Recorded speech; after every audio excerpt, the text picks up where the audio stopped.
اللہ تبارک و تعالی قرآن مجید فرقان حمید کے اندر ارشاد فرماتا ہے تتجافى جنوبهم عن المضاجع يدعون ربهم خوفا وطمعا۔ یہ آیت مبارکہ سورہ سجدہ الف لام میم تنزیل، یہ بھی سورت کا نام ہے، سورہ سجدہ بھی اس کو کہا جاتا ہے، 21ویں پارے کے اندر ہے۔ اس سورت کی یہ آیت مبارکہ میں نے تلاوت کی۔ یہ بہت ہی مختصر سی سورت ہے، تقریباً 30 کے قریب اس کی آیات ہیں، اور حضور علیہ السلام کے جو معمولات ہیں، حضور کی جو روٹین ہے، اس کے اندر 2 صورتوں کا ذکر کیا جاتا ہے کہ حضور صلی اللہ تعالیٰ علیہ وسلم ان کو روز رات کو سونے سے پہلے پڑھ کے سویا کرتے تھے۔ ان میں سے ایک سورہ ملک شریف ہے اور دوسری یہی سورہ سجدہ ہے۔ تو یہ بڑی برکتوں والی صورت ہے، کوشش کرنی چاہیے اپنی روٹین کے اندر بھی ہم اس کو لے کر آئیں۔ تو عظمتوں والی صورت ہے، یہاں تک کہ ایک صحابی ہیں حضرت خالد بن معدان رضی اللہ تعالیٰ عنہ، آپ فرماتے ہیں کہ نجات دلانے والی صورت کو پڑھا کرو، جو صورت نجات دلانے والی ہے وہ صورت پڑھا کرو۔ پھر خود ہی آگے ارشاد فرماتے ہیں، فرمایا اور وہ صورت الف لام میم تنزیل یعنی سورہ سجدہ ہے۔ پھر آگے ایک واقعہ ارشاد فرماتے ہیں ایک بندہ تھا جو صرف یہی صورت پڑھا کرتا تھا، سورہ سجدہ، اور اس کا انتقال ہو گیا۔ اللہ تبارک و تعالیٰ کی بارگاہ میں یہی صورت اس کی سفارشی بن گئی۔ اس نے اس کی سفارش کرنا شروع کر دی، اے مالک و مولا یہ میری تلاوت کیا کرتا تھا تو اس کی بخشش فرما دے۔ تو فرماتے ہیں اللہ تبارک و تعالیٰ نے اس کی سفارش کو قبول کیا اور اس کے گناہوں کو نیکیوں کے اندر تبدیل فرما کے جنت میں داخل فرما دیا۔ دارمی شریف کے اندر یہ روایت موجود ہے جو بھی میں نے عرض کی ہے۔ تو یہ بڑی عظمتوں والی صورت ہے، اس کی تلاوت بھی کرنی چاہیے۔ تو ہمیں بھی چاہیے کہ روٹین میں بنا لیں۔ ہم ابھی تو ویسے قرآن پڑھنے کا مہینہ ہے، قرآن پڑھ رہے ہیں، کثرت کے ساتھ پڑھ رہے ہیں، کوشش کرنی چاہیے اپنی روٹین بنا لیں کچھ صورتوں کی کہ یہ ہماری روٹین کے اندر آ جائیں۔ ایک تو ترتیب کے ساتھ قرآن پڑھ رہے ہیں، وہ تو ڈیلی کا ڈیلی پڑھنا ہی چاہیے، لیکن جیسے ایک ہم دیکھتے ہیں نا کہ کئی ایک لوگوں کی ایک روٹین ہوتی ہے، ہم نے بزرگوں سے بھی دیکھا ہے، ہمارے اپنے دعوت اسلامی کے مدنی ماحول میں ہم نے دیکھا ہے کہ سورہ ملک شریف ہے، یہ ہر روز تقریباً جتنے بھی ہمارے لوگ ہیں وہ پڑھتے ہیں۔ کیوں؟ ایک روٹین بنی ہوئی ہے، اس کی فضیلتیں سنی ہوئی ہیں کہ اس کی یہ فضیلت ہے، یہ فضیلت ہے، قبر میں آ کر یہ نور بن جاتی ہے، یہ سفارش کرنے والی ہے، یہ رب سے بخشوانے والی ہے، تو ایک دل کرتا ہے پڑھنے کا۔ ایسے ہی ہم کچھ نہ کچھ صورتوں کو اپنے لیے یوں بھی خاص کر لیں کہ ان کی بندہ اپنی ڈیلی روٹین میں تلاوت کیا کرے۔ بہرحال میں نے بھی جو آیت مبارکہ آپ کے سامنے تلاوت کی، اللہ تبارک و تعالیٰ قرآن مجید فرقان حمید کے اندر ارشاد فرماتا ہے، فرمایا تتجافى جنوبهم عن المضاجع، فرمایا ان لوگوں کے کروٹیں، جنوب کروٹیں یہ دور رہتی ہیں، کس سے؟ فرمایا عن المضاجع، خواب گاہوں سے، بستروں سے۔ جو اللہ تبارک و تعالیٰ کے نیک بندے ہیں، یہاں پر ان کے 2 اوصاف بیان ہوں گے۔ یہ 2 آیات ہیں، میں نے ایک کی تلاوت کی، دوسری بھی ساتھ انشاءاللہ آ جائے گی۔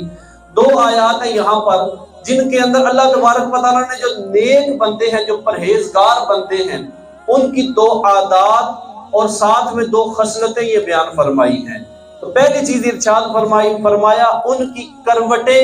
یہ خواب گاہوں سے دور رہتی ہیں۔ وہ کس طریقے سے؟ کیا رات کا وقت ہوتا ہے تو اس کے اندر وہ جاتے، جیسے ہی رات ہوئی تو بستر کے اوپر نہیں لیٹ جاتے، بلکہ رب تبارک و تعالیٰ کی عبادت کے لیے کھڑے ہو جاتے ہیں اور نماز پڑھنا شروع کر دیتے ہیں۔ اب یہاں پر نماز سے کون سی نماز مراد ہے؟ اس میں مفسرین کرام کے مختلف اقوال ہیں، 2 یہاں پر بیان کرتا ہوں۔ پہلا قول تو یہ ہے کہ یہاں سے مراد ہے، مفسرین فرماتے ہیں کہ صحابہ کرام علیہم رضوان مغرب کی نماز ادا کیا کرتے اور مغرب کی نماز کے بعد گھر نہیں جایا کرتے تھے، مسجد ہی میں ٹھہرتے، نوافل پڑھتے رہتے، یہاں تک کہ عشاء کا وقت ہو جاتا، عشاء کی نماز ادا کرتے، پھر گھر چلے جاتے۔ تو فرمایا ان کے متعلق یہ آیت مبارکہ نازل ہوئی ہے، یہاں پر نماز سے مراد یہ نماز ہے۔ اور ایک دوسرا قول ہے، وہ بھی صحابہ ہی کے متعلق ہے، فرمایا یہاں پر جو نماز ہے، نماز سے مراد یہ ہے کہ صحابہ کرام علیہ رضوان کی ایک تعداد تھی جو تہجد کی نماز ادا کیا کرتی تھی، جو نماز تہجد ادا کیا کرتے تھے، تو اللہ تبارک و تعالیٰ نے ان کے متعلق یہاں پر ارشاد فرمایا کہ ان کی کروٹیں یہ خواب گاہوں سے، بستروں سے دور رہتی ہیں، یہ لوگ سوتے نہیں ہیں بلکہ رب تبارک و تعالیٰ کی عبادت کرتے رہتے ہیں۔ ایک وصف یہ بیان کیا یہاں پر، دوسرا وصف آگے بیان کیا، فرمایا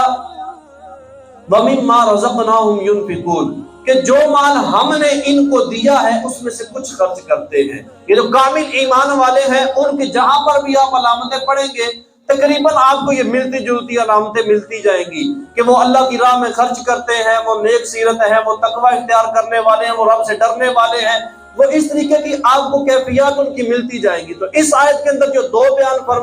فرمایا ان کی کروٹیں یہ بستروں سے الگ رہتی ہیں، اور رب تبارک و تعالیٰ نے جو رزق ان کو عطا کیا ہے اس میں سے رب کی بارگاہ میں خرچ کرتے ہیں۔ رب کا دیا ہوا رب کی بارگاہ میں خرچ کرنا ہے، یہ دو کام کرتے ہیں۔ ہمیں تو ہرس اور لالچ یہ چیزیں ہی نہیں چھوڑتی نا، ہم تو ہرس اور لالچ ہی کے چکر میں پڑے رہتے ہیں۔ تو ہرس اور لالچ کو نزدیک نہیں آنے دینا چاہیے، خاص طور پر یہ جو مہینہ چل رہا ہے یہ تو سخاوت کا مہینہ چل رہا ہے، لوگ سخاوت کرتے ہیں، تو اللہ تبارک و تعالیٰ کی بارگاہ میں پیش کرنا چاہیے۔ وہ میرے اوپر زکوٰۃ بنتی ہے تو میں زکوٰۃ دوں، میرے اوپر فطرانہ بنتا ہے تو میں فطرانہ دوں، اگر یہ نہیں بنتی یا میں ادا کر چکا تو پھر بھی رب تبارک و تعالیٰ کی بارگاہ میں مجھے اپنے مال کو پیش کرتے رہنا چاہیے۔ تو فرمایا کہ وَمِمَّا رَزَقْنَاهُمْ يُنْفِقُونَ جو مال ہم نے ان کو عطا کیا ہے اس میں سے وہ خرچ کرتے ہیں۔ اب یہ دو عادات بیان کی، اب ان اللہ والوں کی دو کیفیات کو بیان کیا جا رہا ہے۔ اللہ والا کی جو دو کیفیات ہیں یہاں پر وہ بیان کی جا رہی ہیں۔ فرمایا یدعون ربهم خوفا وطمعا، یہ جو نیک سیرت لوگ ہیں نا، یہ جو رب تبارک و تعالیٰ کے برگزیدہ بندے ہیں، ان کی عادت کیا ہے؟ اچھا یہاں پر ان کی عادت کو بھی ذکر کروں گا، اور پھر میں ہر ایک کو مجھ سمیت میں سب کو دعوت دیتا ہوں ہم اپنے اوپر بھی اس چیز میں غور کریں۔ فرمایا یدعون ربهم خوفا وطمعا، اپنے رب تبارک و تعالیٰ کو پکارتے ہیں ڈرتے ہوئے اور امید کرتے ہوئے۔ تذکرہ کن کا چل رہا ہے؟ جو پارسا لوگ ہیں۔ تذکرہ کن کا چل رہا ہے؟ جو راتوں کو سوتے نہیں رب کی عبادت کر رہے ہوتے ہیں۔ تذکرہ کن کا چل رہا ہے؟ جو رب کی بارگاہ میں اپنے مال کو لٹا رہے ہوتے ہیں، جن کی عادات کے اندر یہ شامل ہو چکا کہ رب کی راہ میں دینا ہے، رب کی نمازیں پڑھنی ہے، رب کا ذکر کرنا ہے، رات کو سونا کم ہے، رب کی عبادت زیادہ کرنی ہے، جن کی یہ عادت بن چکی، جو نیک بن چکے، جو پارسا بن چکے، جو رب کے برگزیدہ بن چکے، ان کے متعلق فرمایا گیا کہ رب کو جب وہ پکارتے ہیں تو کیسے پکارتے ہیں؟ یدعون ربهم خوفا وطمعا، وہ اپنے رب کو جب پکارتے ہیں تو ڈرتے ہوئے پکارتے ہیں اور امید رکھتے ہوئے پکارتے ہیں۔ ڈر اس بات کا ہوتا ہے کہ اپنے بستروں کو بھی چھوڑا ہوا ہے، رب کی بارگاہ میں حاضر بھی ہیں، رب کی عبادت کر بھی رہے ہیں، پتہ نہیں رب قبول بھی کر رہا ہے کہ نہیں کر رہا۔ ایک خوف ہوتا ہے کہ پتہ نہیں میری یہ عبادت قبول بھی ہے کہ نہیں ہے، میرا یہ عمل کرنا رب تبارک و تعالیٰ کو پسند ہے بھی کہ نہیں ہے، میرا یہ عمل رب تبارک و تعالیٰ مقبولیت کے درجے پر لے کے جا رہا ہے کہ نہیں جا رہا، کنفرم نہیں ہے تو ڈر رہے ہیں۔ لیکن ساتھ ہی فرمایا وطمعا، اور ساتھ میں امید بھی ہوتی ہے کہ نہیں رب رحمان تو ہے نا، رب رحم فرمانے والا ہے۔ اللہ تبارک و تعالیٰ کسی محنت کرنے والے کی محنت کو ضائع نہیں کرتا، تو جب رب کسی کی محنت کو ضائع نہیں کرتا، اگر میں اٹھا ہوا ہوں، اگر میں رب کی بارگاہ میں کھڑا ہو گیا ہوں، اگر میں نے نماز پڑھنا شروع کر دی ہے، اگر میں نے رب تبارک و تعالیٰ کی بارگاہ میں پیسے دینا شروع کر دیے ہیں، اگر میں رب کی بارگاہ میں خرچ کرنا شروع کر رہا ہوں، تو اب مجھے یہ امید ہے کہ رب میرا دیا ہوا ضائع نہیں کرے گا، رب میرا کیا ضائع نہیں کرے گا، رب مجھ سے ضرور راضی ہو جائے گا، رب تبارک و تعالیٰ اس کا اجر مجھے ضرور عطا فرمائے گا۔ یہ دونوں اوصاف ان کے اندر ہوتے ہیں۔ یہاں پر ہمارے لیے جو سمجھنے والی بات ہے، یہ وہ لوگ کہ جن کی عادت ہے نماز پنجگانہ پڑھنے کی، رب تبارک و تعالیٰ کی بارگاہ میں دینے کی، اضافی عبادات بھی کر رہے ہیں، رب کے نیک بندے ہیں، برگزیدہ بندے ہیں، ان کے متعلق ہے کہ وہ جب بھی یہ کام بھی کر رہے ہیں لیکن ساتھ ہی ساتھ جب بھی رب کو پکارتے ہیں تو خوف بھی ہوتا ہے، امید بھی ہوتی ہے۔ ہم ایک تو ہمیں عادت نہیں ہوتی ان چیزوں کی، ہم میں سے ایک تعداد ہے جو نماز نہیں پڑھتی، نماز پڑھتے ہیں تو ہم اضافی عبادت نوافل جسے ہم کہہ لیں اس کی طرف نہیں آتے، رب کی بارگاہ کی طرف دینے کی طرف عمومی طور پر ہمارا اتنا رجحان نہیں ہوتا۔ مسجد میں آئے جمعے والے دن 10 20 50 100 ڈالا یا کبھی کسی کو گزرتے ہوئے دے دی، ایک الگ بات ہے، لیکن ایک ہوتا ہے نا بندے کی روٹین ہوتی ہے، نہیں میں نے رب کی بارگاہ میں کچھ نہ کچھ دینا ہے، وہ روٹین نہیں ہوتی۔ لیکن اس کے باوجود اگر ہم کبھی یہ کام کر لینا، اگر کبھی مثال کے طور پر بندہ اٹھتا ہے تہجد کی نماز کبھی پڑھ لی سال میں ایک مرتبہ، تو ہم لوگوں کو بتا رہے ہوتے ہیں میں تہجد پڑھی، ہم اپنے آپ کو گارنٹی شدہ جنتی شمار کر رہے ہوتے ہیں، میں ان تہجد پڑھنی شروع کرتی میں پکا جنتی ہاں، میں رب کی آج میں 500 روپے دیتا جی فلاں فقیر لوں، میرے دل میں بڑا سکون آ گیا جی، بڑا چین آ گیا، میں پکا جنتی ہو گیا ہوں۔ لوگوں کو دکھانا شروع کر دیتے ہیں، بتانا شروع کر دیتے ہیں، تھوڑا کیا زیادہ بتایا، ہم لوگوں کو دکھانے کے لیے بس اوقات کام کرنا شروع کر دیتے ہیں۔ یہ کام مقبول نہیں، خاص طور پر جو ریاکاری کے لیے کام کیا جائے، لوگوں کو دکھانے کے لیے کام کیا جائے، وہ تو ہے ہی بندے کے منہ کے اوپر دے مارا جائے گا۔ کیا بندے جس کے لیے کیا تھا اسے جا کے اجر لے لے، تو نے میرے لیے تو کیے ہی نہیں، تو نے نیک اعمال کیے، تو نے نماز پڑھی تھی، تو مسجد میں اس لیے جانا شروع ہو گیا کہ لوگ تجھے نمازی کہے، لوگوں نے کہہ لیا جہنم کے اندر لے جاؤ۔ اے بندے تو نے سخاوت کی، بڑی سخاوت کی، لیکن تیرا مقصود یہ تھا لوگ تجھے سخی کہے، کہہ لیا گیا، دنیا کے اندر تجھے کہا گیا کہ جی چودھری صاحب بڑے سخی نے،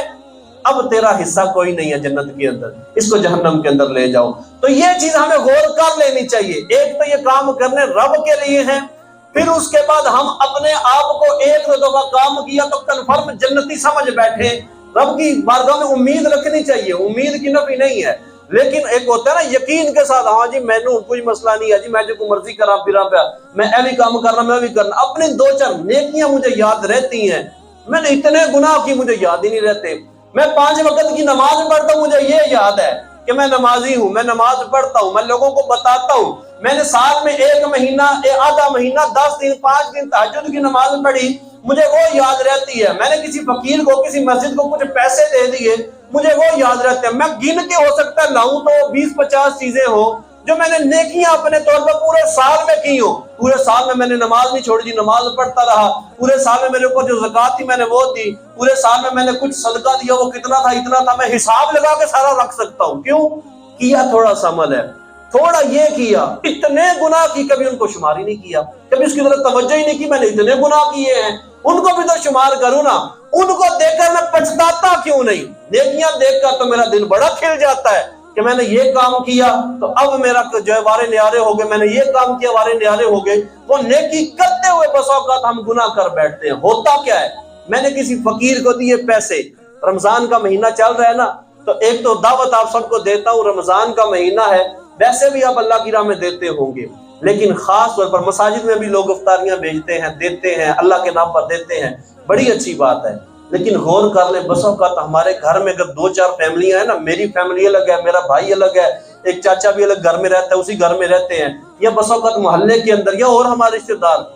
ایسا ہوتا ہے کہ ان کے معاملات ایسے ہوتے ہیں وہ بیچارے صرف پانی کے ساتھ افطاری کر رہے ہوتے ہیں، فروٹ لانے کے، اور آج کل کے زمانے میں اس دفعہ میں کھجور لانے کے پیسے بس اوقات نہیں ہوتے، وہ بیچارے تڑپ رہے ہوتے ہیں، بچے ڈیمانڈ کر رہے ہوتے ہیں لیکن پیسے نہیں ہوتے، میں لوگوں کو دکھانے کے لیے ادھر ادھر تو ہو سکتا ہے کتنا دے رہا ہوں، لیکن میں ان لوگوں کو کوئی نہیں دے رہا جو میرے اپنے ہیں، جو میرے سگے ہیں، جن کو دینا چاہیے، جن کو دینا پہلے حق ہے، بس اوقات ان کو نہیں دیا جا رہا ہوتا۔ تو رب کی بارگاہ میں دے اور کھل کر دے، اور دکھانے کے لیے کبھی بھی نہ دے، بلکہ رب تبارک و تعالیٰ کو راضی کرنے کے لیے دے۔ رب کی بارگاہ میں دینا رب کو بڑا پسندیدہ ہے، ابھی بھی فرمایا تھا وَمِمَّا رَزَقْنَاهُمْ يُنْفِقُونَ، جو رزق ہم نے دیا اس میں سے دیتے ہیں، تو جو رب کا رزق ہے اس میں سے اگر دے دیا تو مجھے اترانے کی تو حاجت ہی کوئی نہیں، بھائی اتراؤں تو اس وقت، میں خوش تو اس وقت ہوں، میں اس وقت اپنے جو ہے نا وہ اوپر والے مرحلوں میں جاؤں جبکہ میں کہوں سارا کچھ میرا ہے، میرا تو ہے کوئی، رب تو واضح فرما رہا ہے وَمِمَّا رَزَقْنَاهُمْ، اور جو ہم نے دیا ہے اس میں سے کچھ ہماری بارگاہ میں دے دو، میری بارگاہ میں دے دو، میرے بندوں کو دے دو، میری راہ میں خرچ کر دو، تو رب کی راہ میں خرچ کیا جائے اور پھر اس کے بعد اترایا نہ جائے، بلکہ رب تبارک و تعالیٰ کی بارگاہ میں وہی چیز جو اللہ کے نیک بندوں کے لیے بیان کی گئی، خوف رکھتے ہیں اور طمع رکھتے ہیں، خوف بھی ہے کہ پتہ نہیں قبول ہوا کہ نہیں ہوا، امید بھی ہے کہ نہیں رب تبارک و تعالیٰ ضائع نہیں کرے گا۔ یہ دونوں چیزیں رکھے رب تبارک و تعالیٰ وارے نیارے فرمائے گا۔ حضرت موسیٰ علیہ السلام آپ کے متعلق آتا ہے کہ ایک مرتبہ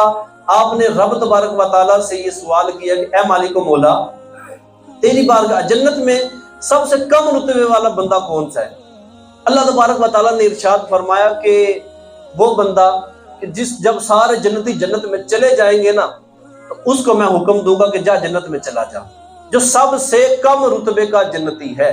اس کا بتایا جا رہا ہے۔ فرمایا جب سارے جنت میں چلے جائیں گے نا جنتی، تو ایک بندہ رہ جائے گا، میں اس کو کہوں گا جنت میں چلا جا۔ تو وہ بندہ جب جنت کی طرف دیکھے گا نا، کھچا کھچ بھری ہوئی ہے، ساری فل ہے جنت۔ جیسے ابھی مثال دے رہا ہوں سمجھانے کے لیے، ابھی جیسے کوئی نمازی ہیں مسجد میں تو ساری جگہ بھری ہوئی، دیکھیں گے کدھر جاؤں، جگہ کہاں مل رہی ہے نہیں پتہ چل رہا۔ تو رب تبارک و تعالیٰ جب اس سے فرمائے گا میرے بندے جنت میں چلا جا، اللہ فرماتا ہے کہ وہ جب دیکھے گا نا تو وہ کہے گا مالک مولا جنت تو ساری بھری ہوئی ہے، میں کس جگہ پر جاؤں؟ اللہ تبارک و تعالیٰ فرماتا ہے میں اسے کہوں گا کہ کیا دنیا میں جو بادشاہ ہوتا ہے اس کی ملکیت میں جتنی جگہ ہوتی ہے، اگر اتنی جگہ تجھے جنت کے اندر مل جائے تو راضی ہو جائے گا؟ وہ بندہ کہے گا ہاں مالک و مولا میں راضی ہو جاؤں گا۔ اب رب تبارک و تعالیٰ کی رحمت دیکھیے، رب تبارک و تعالیٰ ارشاد فرمائے گا میرے بندے جو دنیا میں بادشاہ کی ملکیت ہوتی ہے اس سے 10 گنا بڑھ کر تجھ کو جنت میں عطا کرتا ہوں۔ رب فرماتا ہے یہ وہ بندہ ہے جو سب سے کم رتبے والا جنتی ہے۔ دنیا کے بادشاہوں کو ہم کتنے غور سے دیکھتے ہیں، آنکھیں پھاڑ پھاڑ کر دیکھ رہے ہوتے ہیں، ہم حساب لگا رہے ہوتے ہیں بھائی اس کے پاس اربوں ڈالر ہے، اس کے پاس یہ ہے، اس کے پاس وہ ہے، اس کی اتنی جائیداد، اس کی اتنی ملکیت، اس کے پاس یہ فیکٹری ہے، اس کے پاس وہ فیکٹریاں، اس کی سلطنت یہاں سے لے کر وہاں تک چلی جا رہی ہے۔ ہم دنیا میں دیکھ رہے ہوتے ہیں ان چیزوں کو اور ہمیں حیرت ہوتی ہے کہ نہیں اسی کدی تک پہنچ نہیں سکتے، یہ دنیا ہے نہ ملے لیکن آخرت میں مل جائے۔ فرمایا یہ دنیا کے بادشاہ کی جو ملکیت ہوتی ہے 10 گنا اس سے بڑھ کر رب تبارک و تعالیٰ جنت میں عطا فرمائے گا، اور یہ وہ بندہ ہوگا جو کہ سب سے کم رتبے والا جنتی ہوگا۔ اب حضرت موسیٰ علیہ السلام بھی اللہ کے نبی ہیں، اللہ کے پیارے ہیں، تو جیسے ہی اللہ تبارک و تعالیٰ یہ فرمائے گا نا تو حضرت موسیٰ نے عرض کیا ساتھ ہی اے مالک مولا یہ تو سب سے کم درجے والا جنتی ہے، جو سب سے اعلیٰ درجے والا جنتی ہے وہ کون سا ہوگا؟ رب تبارک و تعالیٰ نے جو اس کا متعلق ارشاد فرمایا اس کے لیے میں نے جنت کی نعمتیں اپنے دست قدرت سے تیار کی ہوگی۔ جو سب سے اعلیٰ درجے والا جنتی ہوگا اس کے لیے میں نے جو جنت کی نعمتیں ہیں وہ اپنے دست قدرت سے تیار کی ہوگی، اور دیگر بھی اور چیزیں رب تبارک و تعالیٰ نے ارشاد فرمائی۔ اب یہ جو جنت ہے یہ ہے کس کے لیے؟ اللہ تبارک و تعالیٰ اسی سورہ سجدہ کے اندر ارشاد فرماتا ہے۔ پہلے تو یہ ارشاد فرمایا نا کہ جو اللہ تبارک و تعالیٰ کے نیک بندے ہیں تتجافی جنوبہم عن المضاجع، ان کی کروٹیں ان کے بستروں سے الگ رہتی ہیں، اور پھر کیا فرمایا؟ ساتھ میں فرمایا ہم نے جو رزق دیا ہے اس میں سے رب کی بارگاہ میں دیتے بھی ہیں، رب سے ڈرتے بھی ہیں، رب سے امید بھی رکھتے ہیں۔ اگلی آیت کے اندر رب تبارک و تعالیٰ ارشاد فرماتا ہے، فرمایا فلا تعلم نفس ما اخفی لهم من قرۃ اعین جزاء بما كانوا يعملون، کوئی جان یہ بات نہیں جانتی ما اخفی لهم من قرۃ اعین، ان کی آنکھوں کی ٹھنڈک کے لیے اللہ تبارک و تعالیٰ نے کیا کیا چیزیں چھپا کے رکھی ہوئی ہیں، کوئی جان نہیں جانتی اللہ تبارک و تعالیٰ نے کیا چھپا کے ان کے لیے رکھا ہوا ہے۔ اچھا یہ جو آنکھوں سے چھپی ہوئی ہے یہ ہے کیا چیز؟ ایک حدیث مبارکہ کے اندر ہے، حضور علیہ السلام نے جنت کے متعلق ارشاد فرمایا اللہ تبارک و تعالیٰ ارشاد فرماتا ہے، بخاری شریف کی حدیث ہے، اعدت لعبادی الصالحین ما لا عین رأت، فرمایا اللہ تبارک و تعالیٰ ارشاد فرماتا ہے میں نے اپنے جو نیک بندے ہیں ان کے لیے ایسی جگہ تیار کی ہوئی ہے ما لا عین رأت، کہ کسی آنکھ نے اس جگہ کو دیکھا نہیں ہوا، بلا اذن سمعت، کسی کان نے اس کے متعلق سنا ہی نہیں ہوا، اور ساتھ ہی آگے ارشاد فرمایا کہ ولا خطر علی قلب بشر، اور کسی بھی بندے کے دل کے اوپر اس کا وہم و گمان بھی نہیں گزرا کہ جنت ہوگی کیسے۔ فرمایا میں نے جنت میں ایسی ایسی نعمتیں تیار کر رکھی ہیں کس کے لیے؟ اب یہ اللہ تبارک و تعالیٰ قرآن ہی کے اندر ارشاد فرما رہا ہے، فرمایا جزاء بما كانوا يعملون، یہ جزاء بما كانوا يعملون، یہ ان بندوں کی جزا ہے جو کہ نیک اعمال کرتے ہیں، جو اچھے کام کرنے والے ہیں، ان لوگوں کے کاموں کی وجہ سے ان کو یہ چیزیں دی جائیں گی جو کسی آنکھ نے نہ دیکھی ہیں، نہ کسی کان نے سنی ہے، نہ کسی کے دل کے اوپر کوئی خطرہ گزرا ہے۔ تو یہ جنت رب تبارک و تعالیٰ نے تیار کی ان لوگوں کے لیے جو عبادی الصالحون، جو نیک لوگ ہیں، جو پرہیزگار لوگ ہیں، جو رب کو راضی کرنے والے لوگ ہیں۔ تو ہمیں اللہ تبارک و تعالیٰ کو راضی کرنے کی کوشش کرنی چاہیے، اللہ تبارک و تعالیٰ کی رضا ہمیشہ ہمیشہ طلب کرتے رہنا چاہیے۔ اب یہ میں نے چند چیزیں جو عرض کی ہیں، سب سے پہلے جو عرض کیا کہ جی اللہ تبارک و تعالیٰ کے جو نیک بندے ہیں ان کی خوبیاں کیا ہیں، وہ ان کے کروٹیں ہیں وہ بستروں سے جدا رہتی ہیں، ایک چیز۔ دوسری چیز کہ وہ اللہ کی بارگاہ میں خرچ کرتے ہیں۔ تیسری چیز وہ اللہ سے ڈرتے ہیں۔ چوتھی چیز وہ رب کی بارگاہ میں امید بھی رکھتے ہیں۔ یہ ہم بھی حاصل کر سکتے ہیں، اور یہ رمضان کا مہینہ ہمارے لیے پیکج بن کے آیا ہے اس چیز کے لیے کہ اے بندو اس چیز کی طرف توجہ کرو، رمضان تمہارے پاس آیا، یہ ساری خصلتیں لے لو۔ اب رمضان کا مہینہ ہے، رمضان کے مہینے میں ہونا کیا چاہیے؟ رات کو سوتے ہیں، ٹھیک ہے، عشاء پڑھ کے تراویح پڑھ کے سو جائے، جب سو گئے اس کے بعد بندہ اٹھ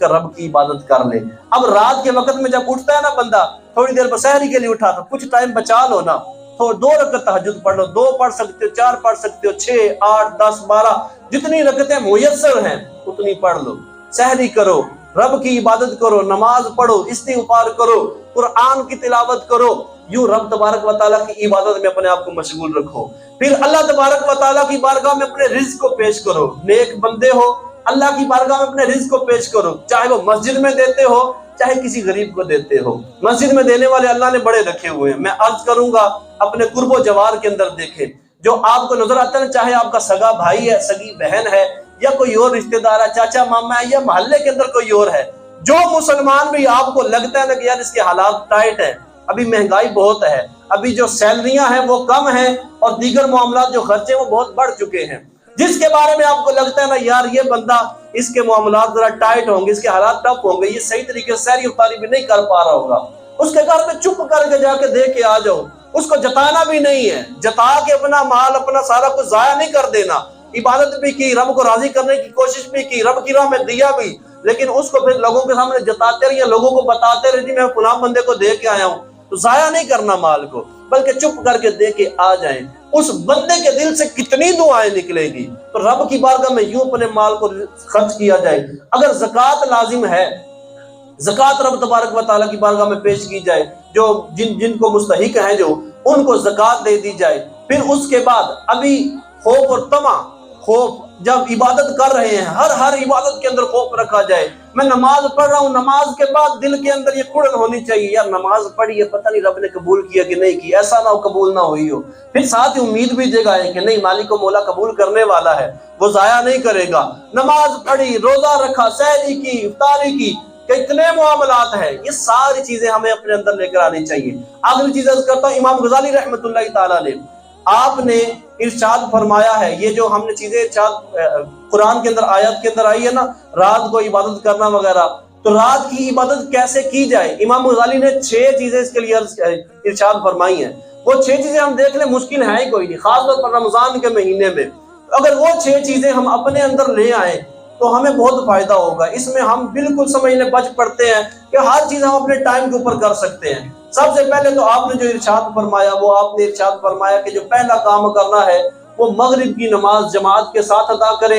اور اس کے بعد کچھ نہ کچھ نوافل بھی ادا کر لے۔ اچھا میں یہاں پر عرض کروں گا، رمضان کا مہینہ ہے، ہماری یہی مسجد، میں پہلے لوگوں کو کہا کرتا تھا جب کسی سے ملاقات ہوتی ہے تو لوگوں تقریباً عمومی مسجدوں میں یہی ہوتا ہے، مغرب کی نماز میں رش زیادہ ہوتا ہے، کیونکہ جو یہاں والے ہوتے ہیں وہ سارے بھی آ جاتے ہیں، جو گھروں میں جانے ہوتے ہیں وہ گھروں میں جا کے مسجد میں چلے جاتے ہیں۔ عمومی طور پر مغرب کی نماز میں رش زیادہ ہوتا ہے عام دنوں میں، اور بقیہ نمازوں میں رش کم ہوتا ہے۔ اور اب رمضان کا مہینہ ہے تو اب معاملات کیا ہیں، جیسے مغرب کی نماز ادا کرنے کے لیے اذان دی جاتی ہے، حالانکہ 5-7 منٹ بیچ میں ڈالے جاتے ہیں، لیکن اس کے باوجود رمضان میں مغرب کی نماز میں لوگوں کی تعداد کم ہو جاتی ہے۔ کیوں؟ پیٹ کی پڑی ہوتی ہے کہ نہیں اس کو فل کرنا ہے۔ اگر ہم سادی سی افطاری کر لیں، 1-2 کھجور کھائی، 2-4 لقمے اگر لگانے فٹافٹ لگا لیے، پانی پیا، اتنا کر لیں کہ آپ کو گزارا ہو گیا، افطاری ہو گئی، سارا دن صبر کیے رکھا، چند گھنٹے اور نہیں ہوتا، آدھا گھنٹہ اور نہیں ہو سکتا، بندہ جلدی جلدی آ جائے، مسجد کے اندر آئے، نماز پڑھے، نماز پڑھنے کے بعد گھر چلے جائے، جا کے کھانا ہے جو حلال طیب اللہ نے آپ کو عطا کیا ہے اس کے رزق میں سے کھائیں، کس نے منع کیا ہے؟ تو نماز جماعت کے ساتھ پڑھنا یہ واجب ہے، لیکن ہم رمضان کے مہینے میں اپنے پیٹ کو بھرنے کے لیے بس اوقات یہ واجب ترک کر رہے ہوتے ہیں۔ تو بالخصوص یہ رمضان کے مہینے میں مغرب کی نماز کی طرف توجہ دی جائے، پھر کچھ نہ کچھ نوافل اگر ہو سکے تو پڑھے جائیں، پھر عشاء کی نماز پڑھی جائے۔ امام غزالی فرماتے ہیں عشاء کی نماز کے بعد کچھ مزید نوافل پڑھے جائیں۔ لیکن ابھی رمضان کا مہینہ ہے تو اللہ تبارک و تعالیٰ نے ویسے ہی ہمیں تراویح کی نعمت عطا کی ہوئی ہے، 20 رکعت تراویح پوری ادا کریں۔ معذرت کے ساتھ بعض 2 4 6 8 پڑھ کے نکل جاتے ہیں، تو پوری 20 رکعت پڑھ لیں، کچھ نہیں ہوتا۔ ایک مہینہ آیا ہے، یہ ایک مہینے میں تراویح ہم نے پڑھنی ہے۔ 11 مہینے تو ہم نے وہ فرض نمازیں پڑھنی ہوتی ہیں، اللہ وہ بھی توفیق دے تو سارے وہ بھی نہیں پڑھ رہے۔ اس رمضان کے مہینے میں اگر دل کر رہا ہے نماز پڑھنے کا، شیطان بندھا ہوا ہے، زنجیروں میں ہے، تو میں کیوں نہ عبادت صحیح طریقے سے کر لوں۔ 20 رکعت تراویح پڑھے، گھر چلے جائیں، وضو کریں، وضو کرنے کے بعد سو جائیں، اس نیت کے ساتھ سوئیں تاکہ مجھے جو ہے نا وہ جسم پر قوت ملے تو میں صبح سحری کے لیے اٹھوں، پھر رب کی مزید عبادت کروں۔ روزہ دار جو ہوتا ہے اس کا سونا بھی عبادت ہوتا ہے، تو اچھی نیت کے ساتھ ویسے بھی سوئیں تو عبادت ہے۔ اچھی نیت کی کہ میں نے صبح سحری کے لیے اٹھنا ہے تاکہ جسم کو قوت ملے، پھر صبح دیگر کام کاج نیکی کرنے ہیں، تو آپ کا سونا بھی عبادت میں آئے گا۔ پھر فرمایا کہ بندہ سحری کے وقت میں اٹھے، اور سحری کے وقت میں اٹھ کر اب بندہ 2 رکعت نماز، 4 رکعت نماز جو میں نے پہلے عرض کیا تہجد کی نماز ادا کر لے۔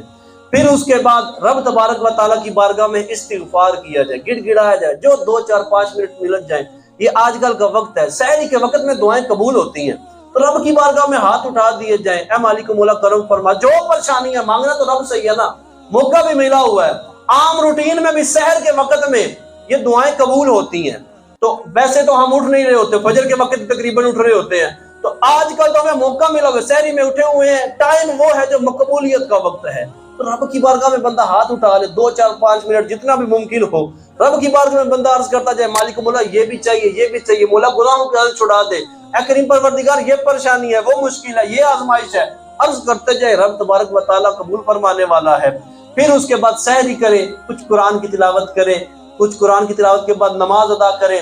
پھر ممکن ہو تو کچھ تلاوت کر لیں، اس کے بعد جا کے بھلے سو جائیں۔ تو یوں آپ رات کے وقت کی عبادت بھی کر سکتے ہیں، اور بقیہ چیزیں بھی میں نے عرض کر دی۔ اگر یوں ہم اپنے آپ کو لے کر چلیں تو دیکھیں کیسے پیارے نیارے ہوتے ہیں۔ اللہ تبارک و تعالیٰ توفیق عمل سے نوازے، آمین بجاہ النبی الامین صلی اللہ